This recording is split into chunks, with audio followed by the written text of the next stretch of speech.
ফুটবলারকে বাংলাদেশ জার্সিতে দেখতে চান জামাল ভুঁইয়া। নিজেও মাঠে ফেরার জন্য অব্যাহত রেখেছেন অনুশীলন। এর মাঝেই সেরে নিচ্ছেন এএফসি এ কোচেস কোর্স। তার সাথে মামুনুল ইসলাম, ওয়ালি ফয়সাল, জয়া চাকমারাও প্রস্তুত হচ্ছেন কোচ হতে।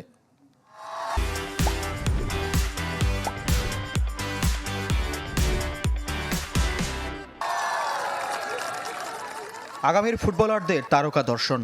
কোচেস কোর্সের জন্য ফুটবল ভবনে জামাল ভুঁইয়া, মামুনুল ইসলাম, জয়া চাকমা, ওয়ালি ফয়সালরা। কোর্সের ফাঁকে একাডেমি ফুটবলারদের সাথে সময় কাটিয়েছেন বর্তমান ও সাবেক ফুটবলাররা। তাদের কাছে ছবি আর অটোগ্রাফের আবদার কিশোরদের। চলতি মৌসুমে কোনো ক্লাবের হয়ে কম্পিটিটিভ ম্যাচ না খেললেও নিজেকে ফিট রাখছেন জামাল। ডেনমার্কে অনুশীলন অব্যাহত রেখেছিলেন। মধ্যবর্তী দলবদলে দেশের কোনো ক্লাবে যুক্ত হতে পারেন। জাতীয় দলে হামজা চৌধুরীর মতো আরও ফুটবলার চান জামাল।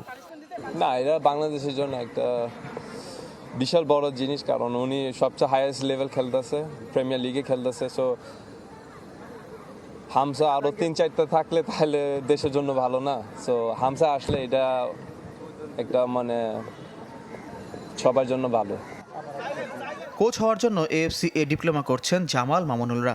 যুক্তরাষ্ট্র থেকে এসেছেন প্রবাসী মারুফ আহমেদ।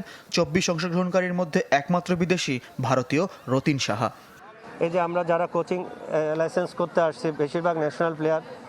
আমাদের এখানে শুধু আমরা দুইজনই ক্যাপ্টেন, ন্যাশনাল ক্যাপ্টেন আমি। আমরা এই 25 সালে প্রায় 18টা কোচিংয়ের প্রোগ্রাম হাতে নিয়েছি।